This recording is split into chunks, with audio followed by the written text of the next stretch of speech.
to the Queen Mary Doctoral College second annual debate being run this year in conjunction with London Social Science from Goldsmiths College.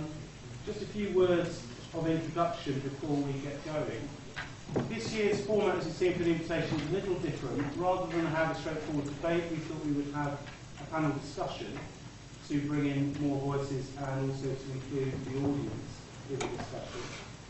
And the topic we've chosen, we hope, will be of interest to people right across the college and right across Goldsmiths, whether they're coming from a science and medical or indeed humanities and social science background. So thinking about the ethics of research in its very broadest sense, not simply the process of ethical review, but the ethical questions raised by research in a much wider sense than that. Before I introduce you to our panellists, just a few kind of housekeeping things. The fire exits are the doors we came in on. So if there is a fire or an alarm goes off, it is real, and we should gather in the square just outside. The loos, if you need the loo during the evening, if you go out the door here and look to the reception desk on the right-hand side, just go down the side of that reception desk, and that will take you to the toilets. And the thing you really want to know about, the free curry and free drinks is in the old library immediately after we finish about 7 or 7:50, and we'll just go down there on a group. It's literally just around the corner, 5 minutes walk of that. The format for this evening then, what we did was we invited people who are registering for the event to submit questions if they'd liked it to the panel. And what we've done is taken those questions, supplemented them with some of our own set by members of the Doctoral College management team, with the aim of trying to make the discussion as broad as possible. So I hope we've got a set of very interesting questions for you. What we'll do is we'll take a question and I'll simply ask each member of the panel to respond to that question for a minute or 2 minutes each or so. And then once they've had a chance to put their view forward, we will then open it to the floor to see if anyone else would like to add anything to those answers or to add their view of things. If you're feeling shy about asking, please just stick your hand up, the mic will come and find you, and then follow your question or your point of view to the wider group. The only other thing I'd say about format is we've got 6 or 7, we think, very interesting questions to try and get through.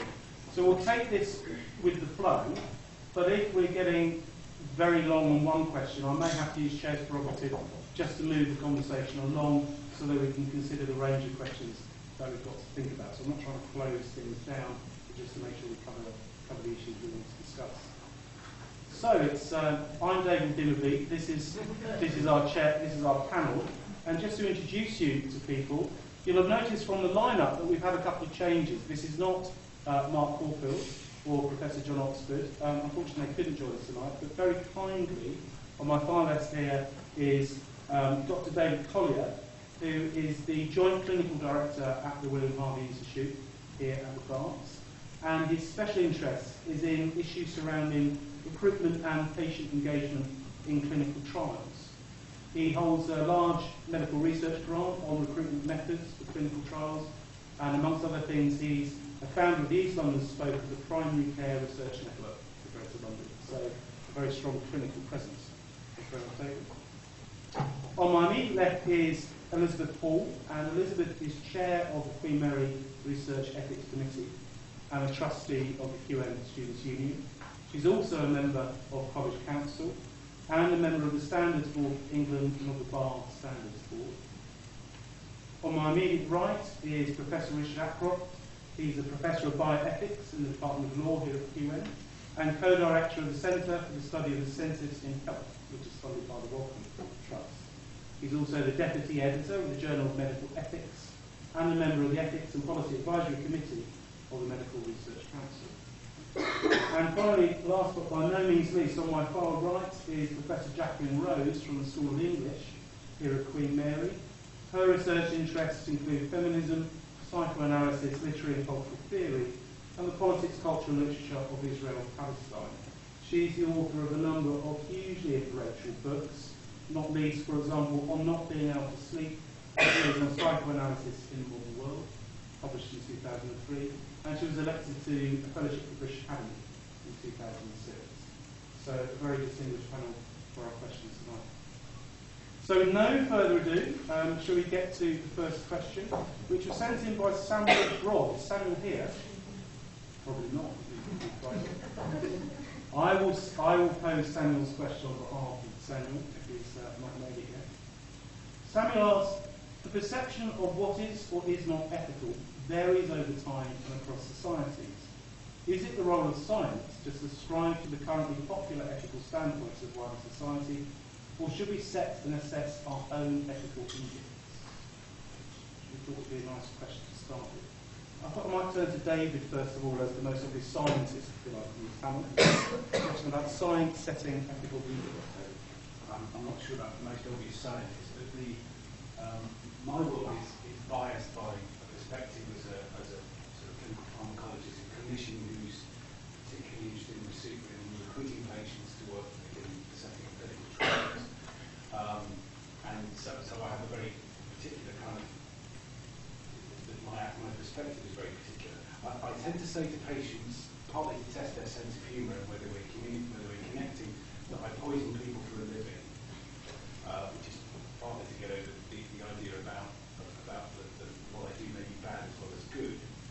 But I find myself using some very pragmatic and very simple ways to frame the question sometimes, like, would I do it to my mother, which is terribly, which sounds terribly basic, but I suppose when you try and unpick that does depend on some things to do with my mother. So what might be ethical or appropriate to do to one's mother does well depend on what problems one's mother has or doesn't have, and one's level of confidence about those problems, and one's level of confidence about what's going to happen to one's mother if you don't do anything about it. And so I think it's not very easy necessarily to come up with your own, whilst it sounds superficially as if what I'm saying is a kind of personal construct, and it is to personalise it, it is in the context of my understanding of, and limited by my understanding of where the individual in question is, where the question is, if there's a research question, and then kind of how that fits into what we all think is reasonable. So I suppose over time, I would think that the questions change depending on the context we're in and our understanding of the science, or perhaps also the world that we're in and what is generally held to be reasonable. So I think I apply some very personal kind of paradigms to help me through that. But I can't pretend that those paradigms aren't relative to what wider society thinks is reasonable, and I'm only, I think, part reflecting that wider society too. Okay, thanks, David. So I guess part of this question hinges on who the we is in the question. Perhaps Elizabeth, do you have any thoughts on this? Well, I think that is an important question to understand. Should we set and assess our own ethical edicts? Now, I guess someone who's a scientist is talking about is the role of science to subscribe to the current popular ethical standpoint. So is it science who's changing and setting their own edicts? Is it the individual? Is it the institution? But I think actually, whichever of those it is, probably the answer is that ethics stays the same, changes over time. Ethical standards are a reflection of what society believes people should be in room to each other. So I think if as an individual or an institution or as a discipline, you're not entirely convinced that the current ethical standpoint is appropriate or has integrity, then it's open to you to try and change it. But I think you have to know what you mean by that and why you want to do it. Richard, I was wondering how this works in the transnational world. So where science crosses national borders and crosses society. Would that change the way you think about its ability to set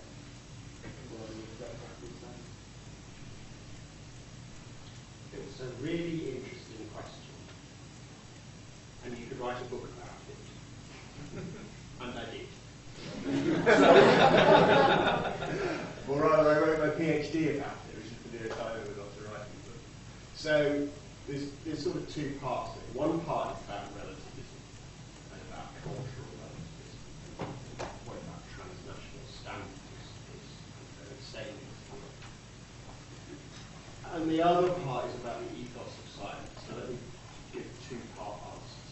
So the first part is about varying national cultural standards. One way through the forest is to think, well, yes, this is true, and historical standards change and so on. But all research carries out within the framework of the law. Whatever you may think of the law, it does constrain what you are able to do. And one way of thinking about the ethical basis of the law is to think about human rights, which we have articulated in various ways as an international framework for thinking about what is common and universal. Sometimes perhaps more as an aspiration than as a reality, but nonetheless it gives a framework for working. There's a UNESCO declaration on human rights and bioethics, which has lots of flaws, but nevertheless it exists as a kind of an attempt on the part of the international community to say these are the ethical standards for science wherever we are. Now, there are lots of things I can say about that. I don't have the time to do that. The second part is about the importance of science itself, and there is a notion that's quite popular in sociological thinking about science, that science has its own code, its own ethos, which enables scientists to understand what they're doing. So one part of that is that science is supposed to be value neutral and objective. It's supposed to be a communal activity where scientists collaborate with each other, independent of their race, sex, gender, ethnicity, national location, and so on. And this idea that science sets its own code is quite a powerful one. But there is one dangerous strand here that I just wanted to highlight, and that's the idea that science is a kind of superior morality. There's a long history of scientists thinking that they have access to a higher truth than non-scientists, and using that as a justification for doing things that, by most historical standards, would be considered wildly unethical. And that is a serious problem. When we come down to it, the idea that science has access to a higher truth that justifies departing from normal standards of ordinary civilized and ordinary humane conduct is something that I think one should resist quite strongly. Well, this is, I think, a fascinating discussion already, because if you work in the humanities as I do, then quite a few of these distinctions are very precarious and complex and difficult. But just to make a legal point, and I'd love to know what Richard thinks about this, there is a concept in law of cultural defense, which is a very controversial concept, which was used, for example, in Japan, when a woman walked into the sea with her 2 young children after her marriage broke down. And it was invoked in relationship to the values that would mean effectively she and those children became a non-person of consequence. And therefore she was not given the highest penalty for infanticide.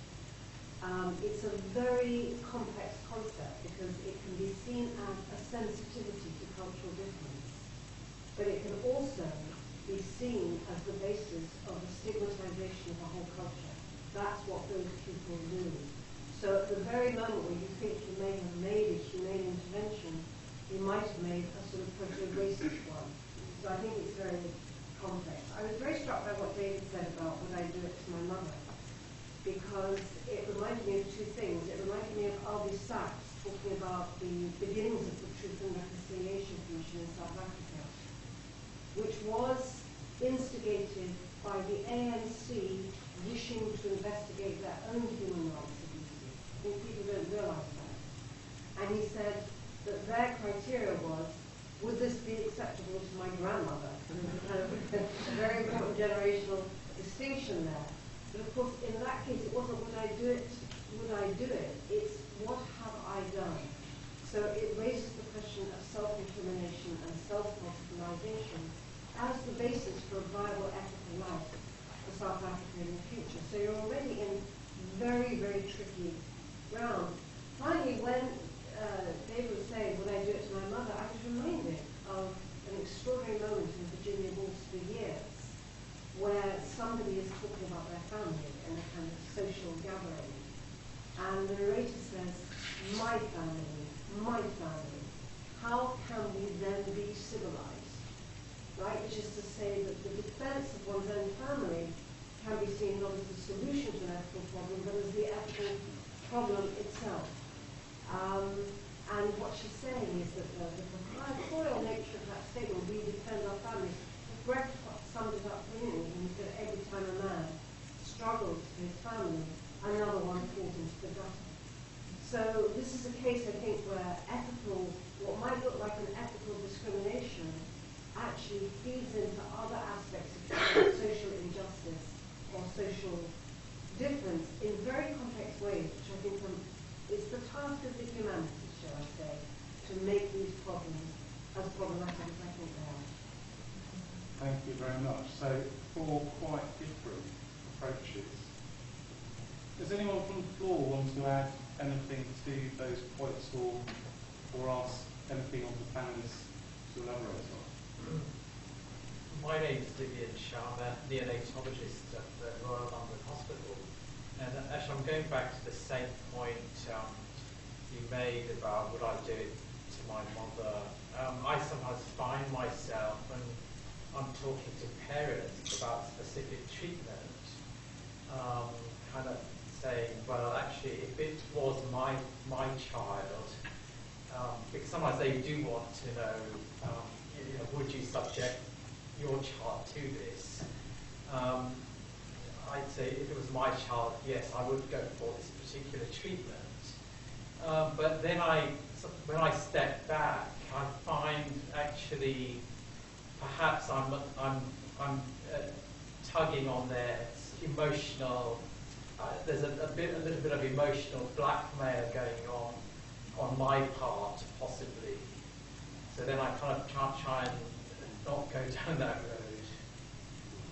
road. I've not made myself very clear.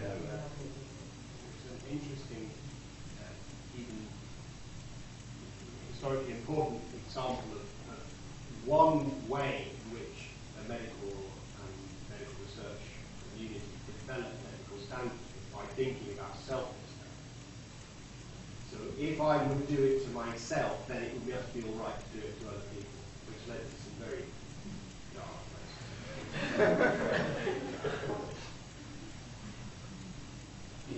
I agree entirely. I rarely allow myself, relatively rarely allow myself to use that language as an argument with patients. But I think you're right that sometimes, however much we try to lead people down, presenting the pros and cons and the evidence for something, occasionally they're actually looking for some degree of emotional engagement from us, and it's very difficult if they keep on kind of seeking that not to give them something. And sometimes I will go down that path if I'm convinced that's what they actually want from me, or they ask me straight out, well, kind of, what would you do, or what would you do if? I then will try to give them an honest answer, but try to explain why that's not an entirely straightforward thing to do. But it can be a way of getting them to think about it in a different way. So, but yeah, absolutely, it's very dangerous to think those.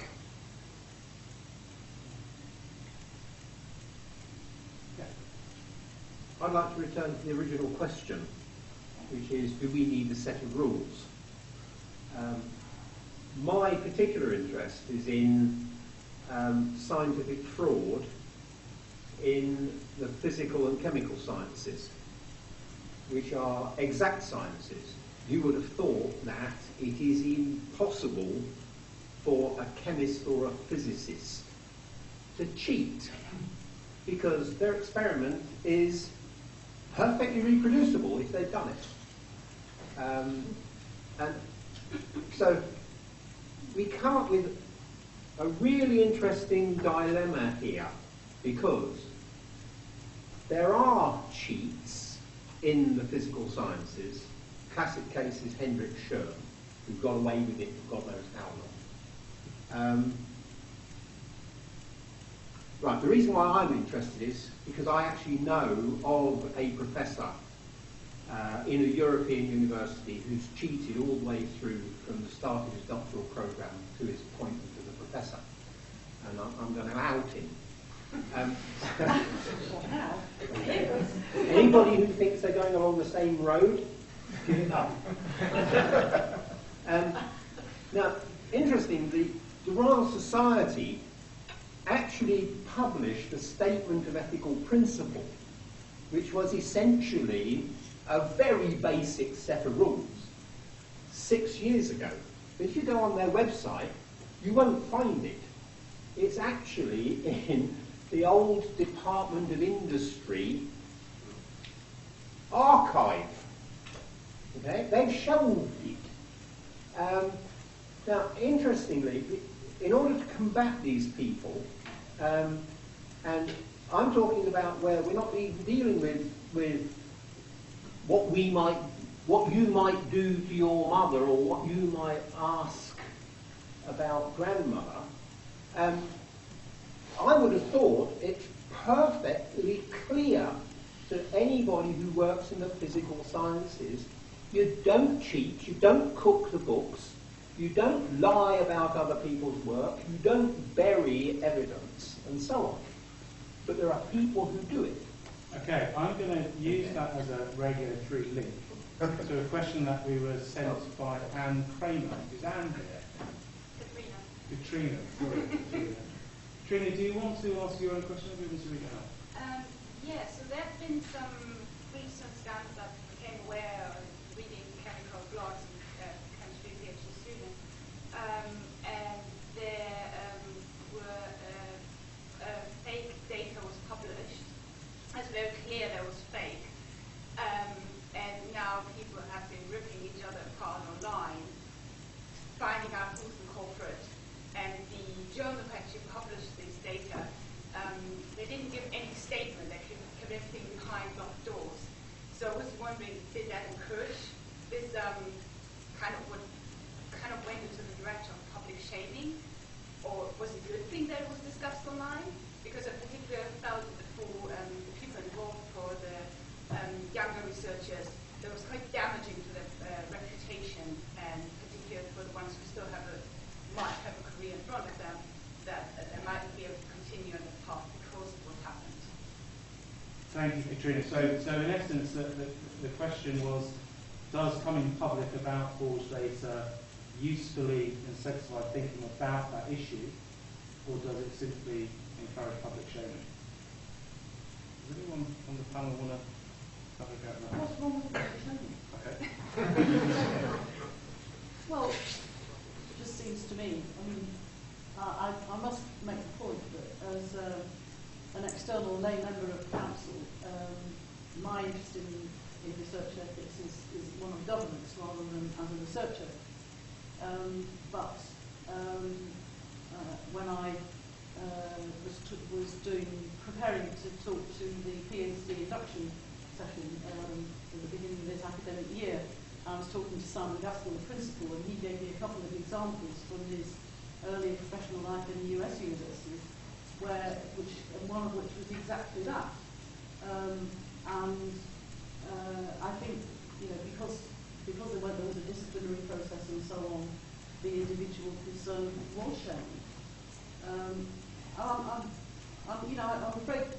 Well, I'm not afraid actually, but I just think it is a helpful way to make people understand that the damage that does. Yes, I would like to comment on this, although I'm not a scientist, so what I'm going to say doesn't relate to science, but it might suggest ways in which, in the humanities, this is a much more complex and difficult issue.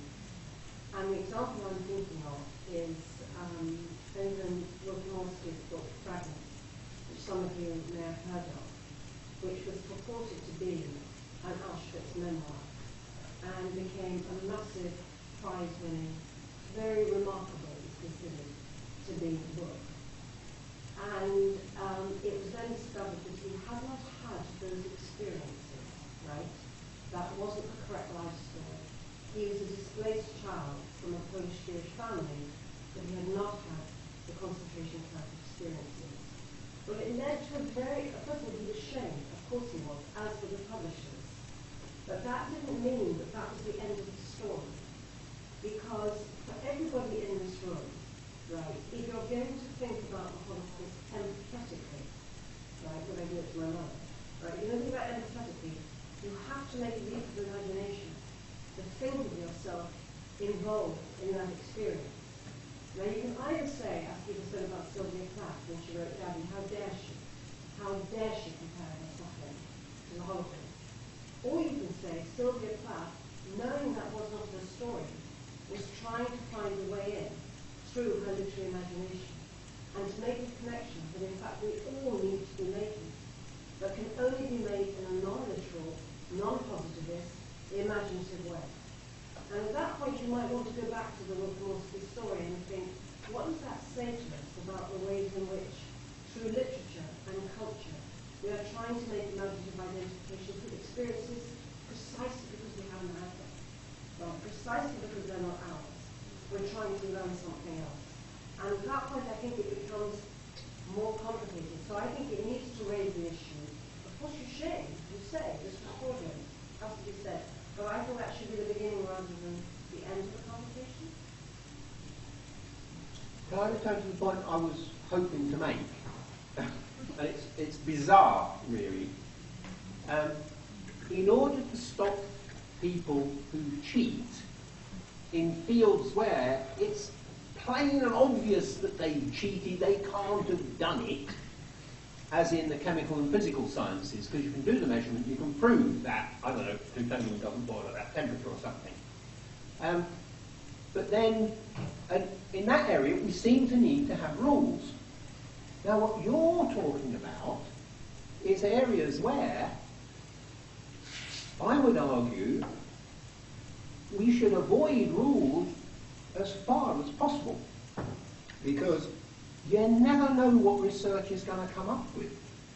And I don't think anybody can set a set of rules that covers all the stuff that a researcher is going to encounter.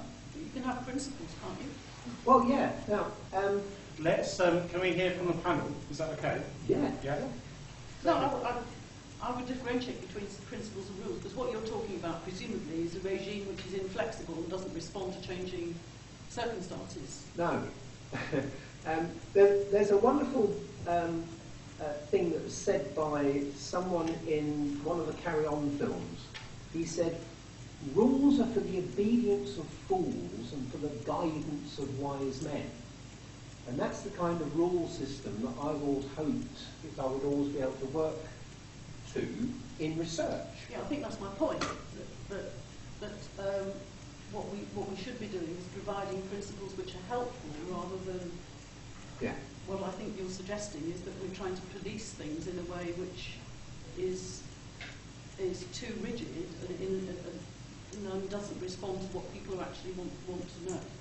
Okay, can I return us to the question that Katrina asked, which was about the role of shaming, whether that's necessary, helpful, or unhelpful.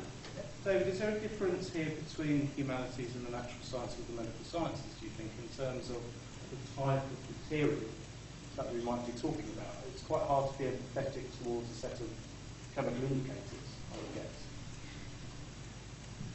Yes, although there's, I think you can't, without integrity, you can't reliably do anything. You can't reliably do anything where you're trying to draw a comparison between, you're trying to get evidence to prove or disprove something.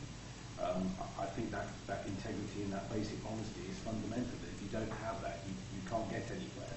And it sounds as if you want somebody shamed, and that may be very helpful. It's very difficult if people are allowed to operate and flourish in kind of your world where it is huge amount of trust if that trust is not well placed and there isn't any sort of internal policing within your peer group. That's not straightforward. The real life of research integrity is actually much harder than some of the standard problems in research ethics. So if you look for guidance on research ethics, you can find it quite quickly. If you look for guidance on research integrity, because there's a broad distinction between good practice and scientific conduct, if you call research integrity, it gets difficult very quickly.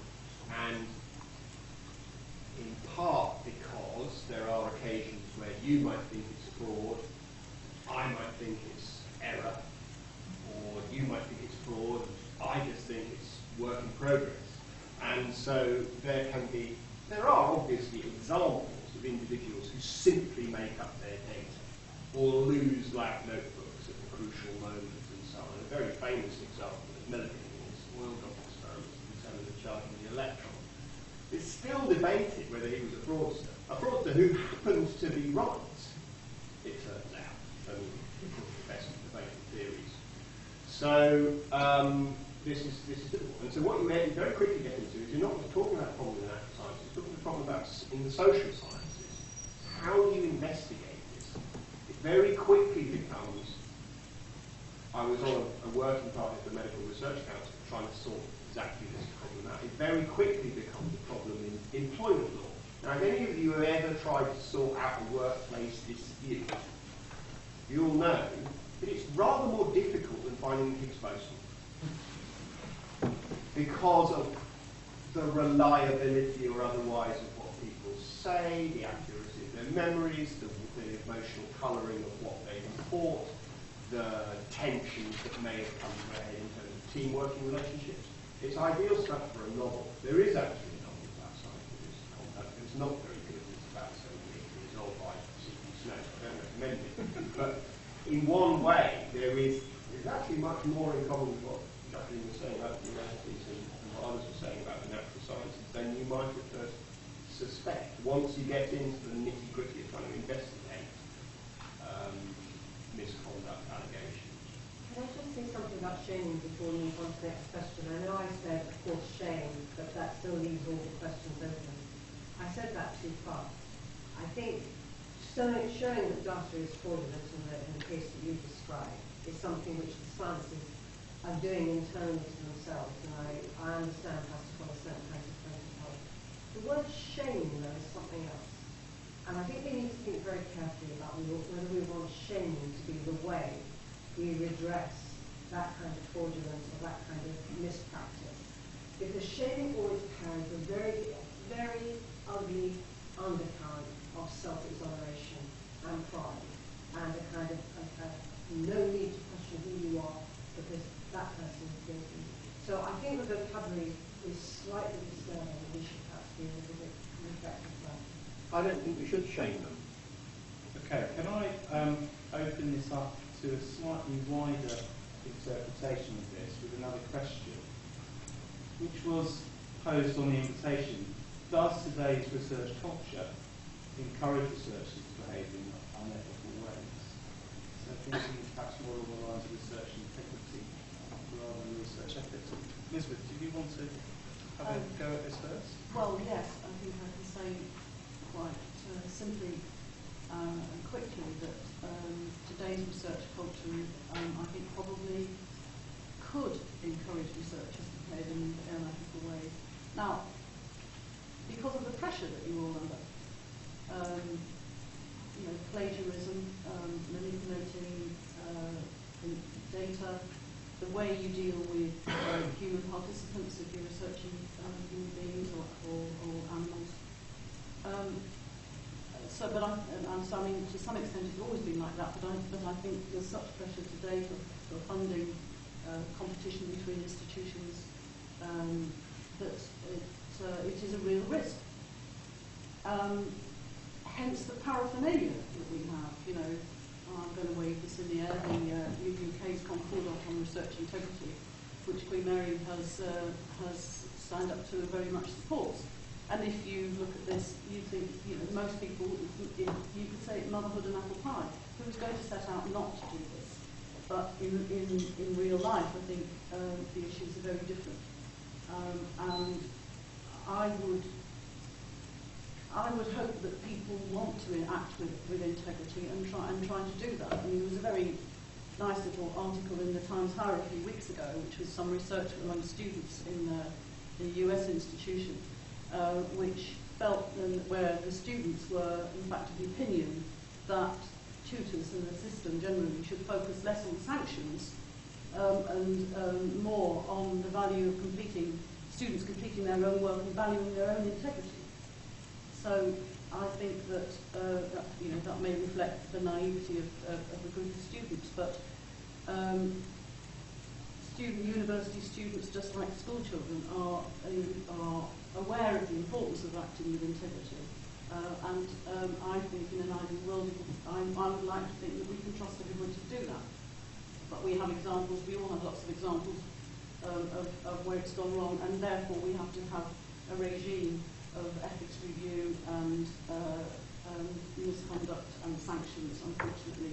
So I think it's down to us all involved in research, directly or indirectly, to do all we can just to keep reminding ourselves of the importance of integrity and to be alive to the risk to our work and to that of those around us. But that may sound simplistic, and I'm sorry if it does, but I think it is actually a pretty basic principle. David, is this a question that you think about, the way in which the academy is changing, the pressures on researchers? Do you think that's affecting research in particular? Well, there's a lot of pressure on people to deliver and do exciting and deliver on possibilities. There is in clinical research that there's obviously been a massive increase in regulation and monitoring, and that which used to be the norm for commercial research for pharmaceutical companies wishing to achieve licensing, those regulations have morphed into regulations that cover much more of clinical research in our world. So over-the-counter academic research is now encumbered with a lot of the same regulations that were used to try to constrain and enable companies to prove that they've done what they said they've done to the regulators when they wanted to market a product. So compared with 10, 15 years ago, when there was a much lighter touch applied to academic research because there was less sort of money to be made, if you like, and less financial incentive. The scale of it was different, and the consequences would be different if it was done wrong. But there's been a big shift to apply similar standards, the same standards across all areas of research, and that has certainly affected what happens. It's more costly, more cumbersome to do clinical research, even in the academic arena now than it was, because of an increase in what you might think of as policing. Whether it's really improved standards is actually much more difficult to get at.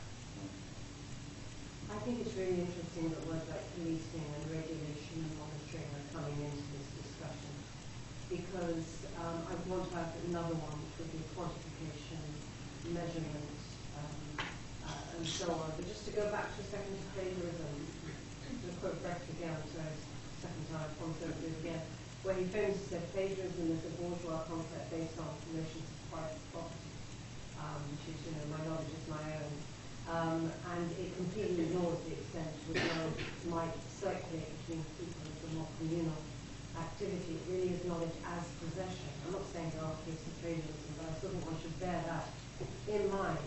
But I may be leaping to the last question. I know you want to ask this, but there has been an increasing insistence in humanities and English literature research for a positivist component of the research involving archival work of a certain kind that can be measured and quantified, and a kind of resistance to more speculative philosophical, abstract, theoretical investigations associated with the kind of theoretical work that became so important in the 70s and 80s in humanity as part of a radical move for rethinking, precisely, I would say, of the ethics of humanities learning. So at that point, we have to look outside the space, as it were, to government policy, to the insistence on impact, to the idea that all knowledge should be both marketized, commercialized, and instrumentalized.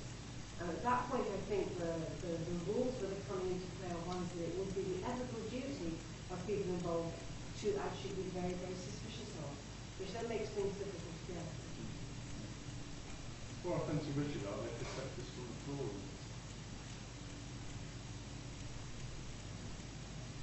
No one dares. Richard.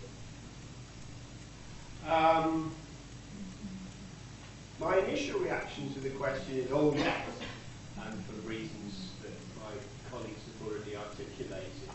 The difficulty I have is that, well, how do we know? How we, not in a positive sense, I apologise if it sounds that way, but how do we know that actually there's more potential for misconduct than there used to be?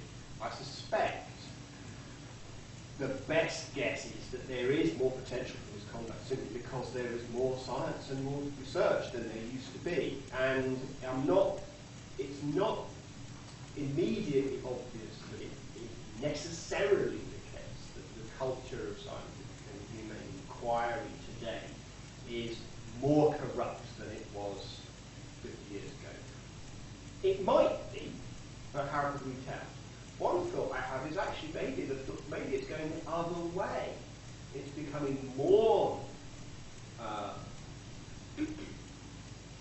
verifiable in a curious way whether someone is cheating or not, because so much more is done in public. And returning to the previous question about shaming and social media and so on, I nearly said nothing, so now I'm going to say it. One person's shaming is another's trolling. You think how trolling works on Twitter?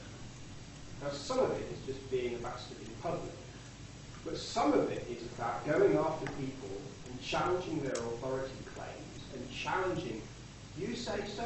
Why do you say so? What gives you the authority to say so?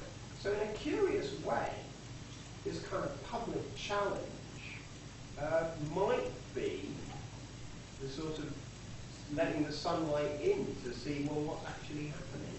I don't know that I'd be committed to this view if you ask me in a week's time, but I do think it's worth exploring whether our pessimistic instinct is in some sense just an instinct. Maybe things are better than we, if not English, at least based in England, tend to assume. Okay, thank you. This obviously leads on to another question that's been posed. Before I do that, Elizabeth, you want to? I just wanted to go back to the point you were making about principles, and I would like to see an ethical regime generally which is supportive and helpful rather than policing and sanctions, because I don't think that's helpful for lots of reasons, especially as mentioned, but for others as well. Well, just following again my chair's prerogative to make these cheesy connections, we have a fantastic question from Alice Hall. Is Alice here? No? Yeah. Alice, would you like to ask it? I actually don't remember how I phrased it. Do you want me to read it?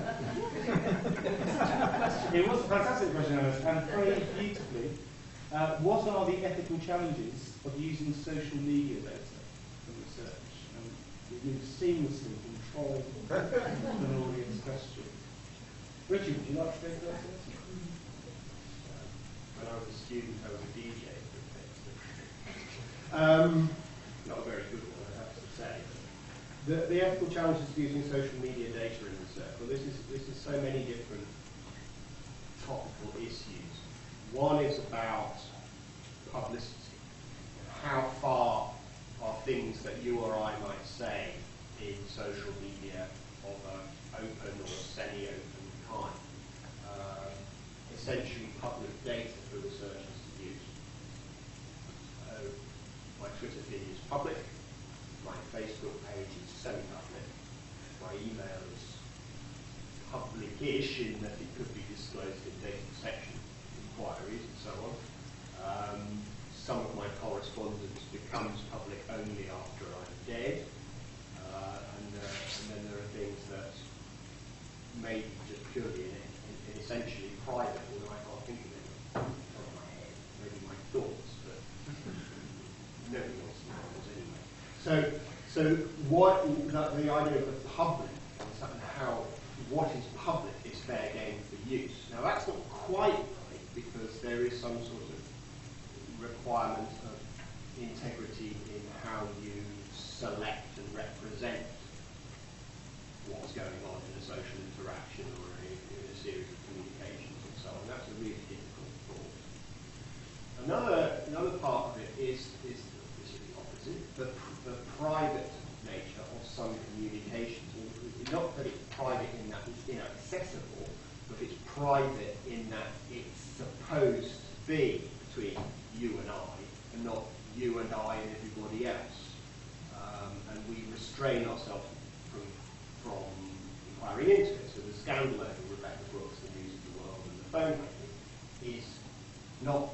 is precisely that they were able to get at something by perfectly straightforward technological means that should have been considered private. And just like your sister's diary, just because it's lying there doesn't give you the authority to read it. It may not have stopped you, but you probably felt a bit bad. So that those are some of the ethical challenges, is how we negotiate today what we mean by public and the private. And I suspect we don't know anymore, because we have now an internet world which none of us grew up with, and none of us have quite worked out how we fit into it. David, is there a clinical aspect of this? I'm thinking perhaps less about Twitter and Facebook, but also about other forms of electronic data now, which are accessible to researchers. I'm thinking about, for example, the health records that may be used by employers who trawl those in the US.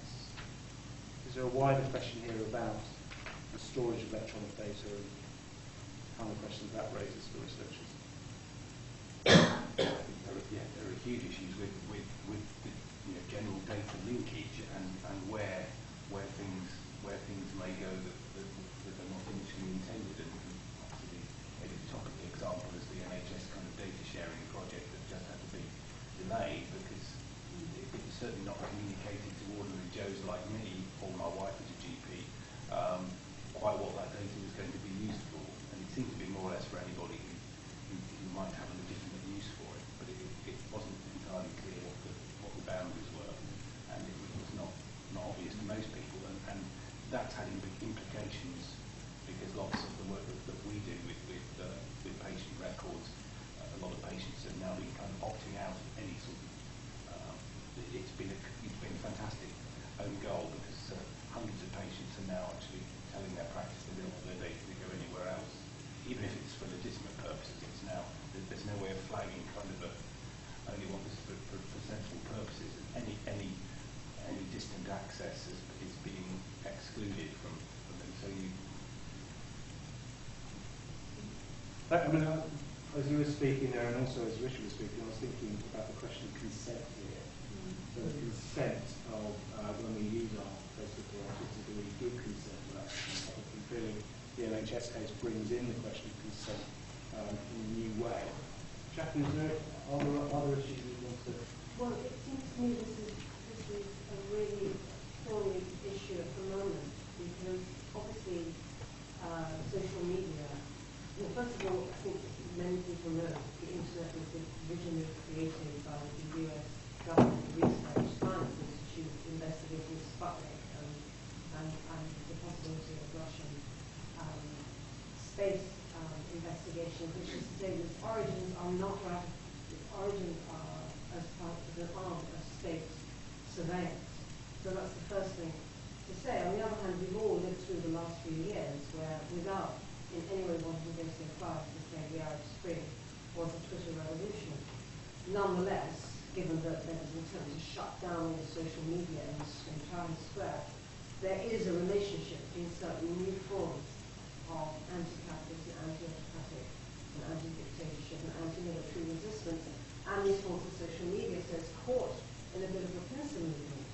But in a way, the question of how we should talk about access to this material is being endlessly preempted by the uncovering of the information by Julian Assange and Snowden, which is to say that all this is already not private.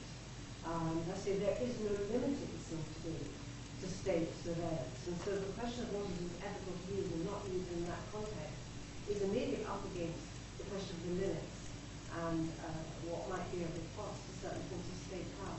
But I just want to say that I think that complicates it. It's not just academia and isolation, shall we access it? It's who has access to it and how is it being used, and with what would we be being complicit or what would we be being resisting in using this material for our research. And that's my point. I think people are getting quite mixed up between public and private now. I think this distinction is changing in some way, and I don't think it's played out yet. It's not just a question of what is public and what is private, but what people understand that to mean. And I mean, does that mean that if people don't understand what's going to happen to information about themselves that they put on social media, that they have some way have to be protected from themselves, you know, as if it's like a campaign to stop people eating sugar? I'm totally troubled by it all, and I don't know how it's going to work out, quite frankly, and I think probably a lot more difficult things to experience before we get there. There is I just want to try and open it up a bit more broadly. Are there any other subjects? I think when you started discussing it, I was thinking about informed consent, and you mentioned consent. And clearly, if you put something on Facebook particularly, where it's semi-public, you're not doing that with the knowledge that someone's going to use it with a particular research aim in mind. But then I was thinking, well, are there other examples? I suppose it might be legitimate to go around and make observations about graffiti in particular cities. And that's a similar thing, isn't it? It's rather like graffiti. You put something up there, you're prepared for others to see it, and you do it without thinking about how it's been used. And I think we might feel differently about drawing conclusions in research from studying graffiti on the walls in Milan. We probably wouldn't think we were breaching any ethical protocols there, but we feel perhaps differently about it when it's Facebook. Yeah, I was reading an article about this guy. He's writing a biography of Susan Sontag, the American writer. Speak up a little bit, sorry. Louder? Okay. Okay, so this guy had access to, she died in 2004, and he got access to her emails. So, I would like to raise the question, the issue that, well, she didn't write anything to be written about her afterwards, so I would like to hear your comments on that. Jackie, do you want to pick that one up? You're pitching to.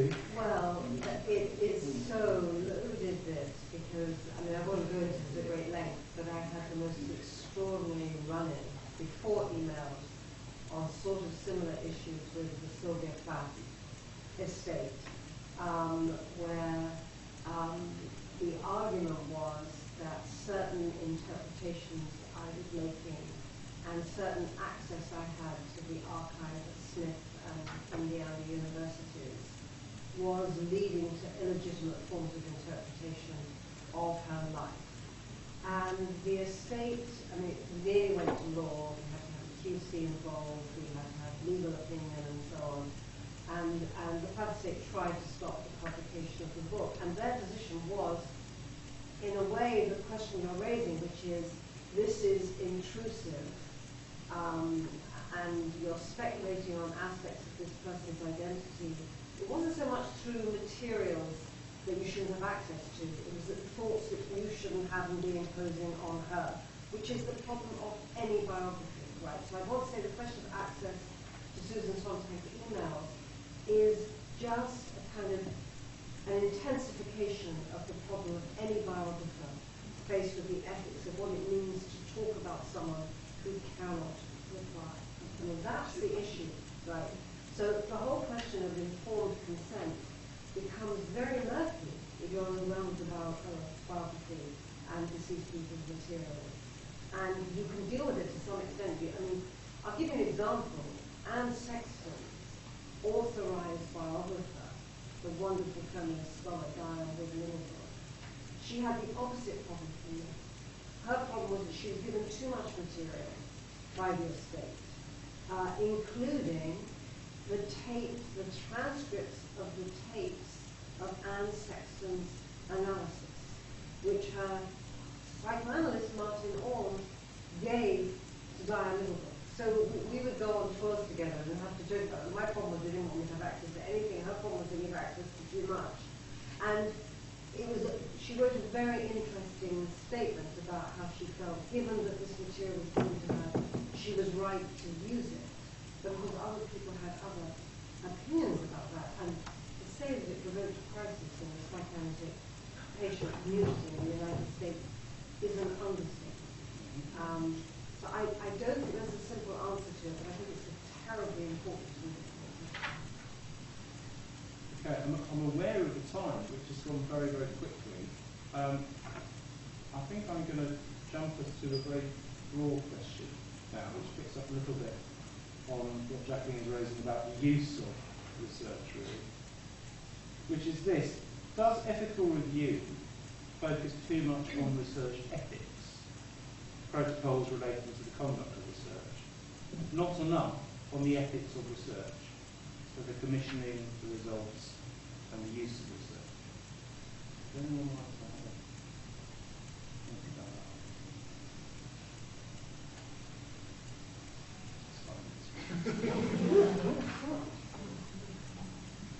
I have to say that the committee, which is around, changed its name not very long ago from research ethics to ethics of research, which is a bit like taking a comment.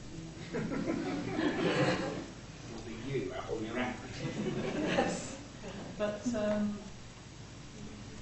and the reason is reflected in this question. There was no colluding on this at all.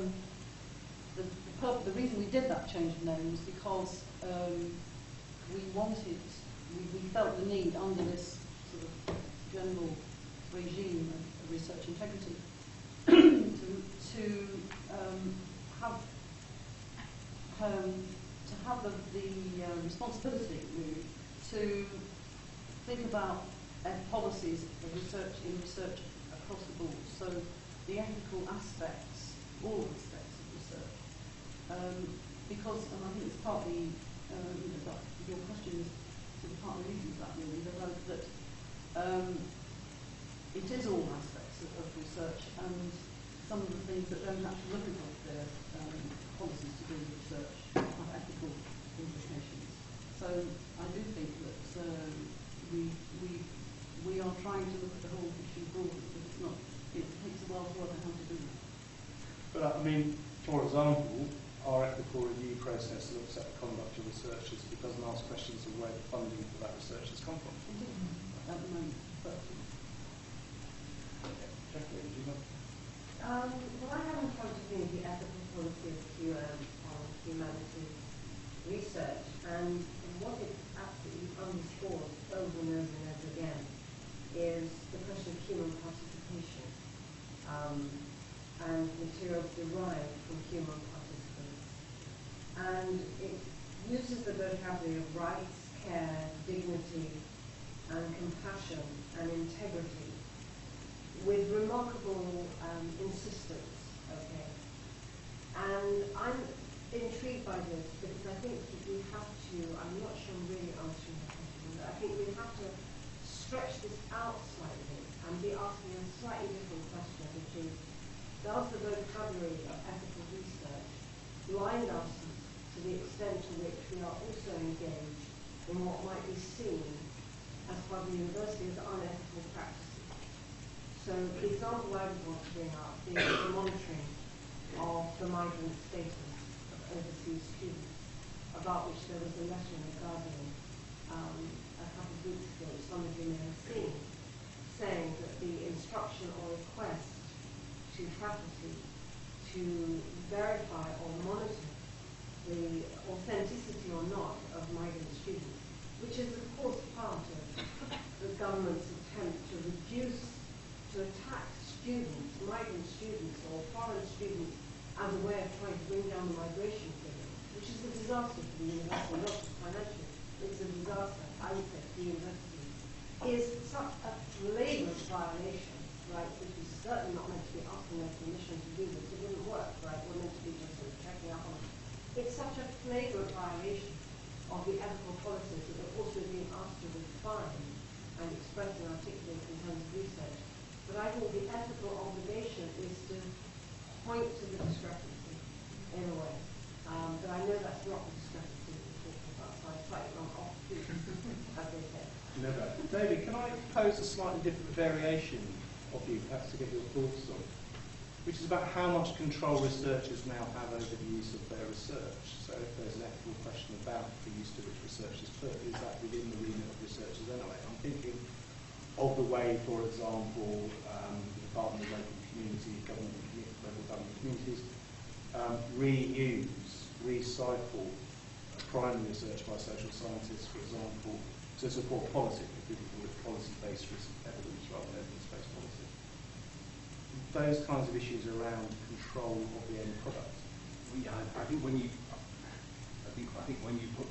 put your material out there, inevitably there's a limit to the control you then have with that. It's part of putting it in the public space.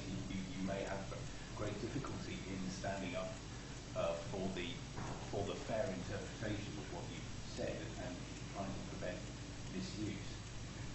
I was going to say that about the sort of main question itself is that patients, which most in my perspective are very pragmatic about being interested in why something's being done, and they're often not so worried about whether it's for a commercial company or whether exactly who it's being done by, but they do tend to want to understand the context in which the work's coming from. So not only what the question is, but why is the question being asked? Is it a commercial motive for making a drug, or is it an academic or intellectual motivation for somebody's career? And I don't think that patients are actually biased against one or the other. They think that things happen for a reason, and they're quite interested to get some insight into what that is, so that they can help to make their judgment as to whether they think that context is likely to be reasonable.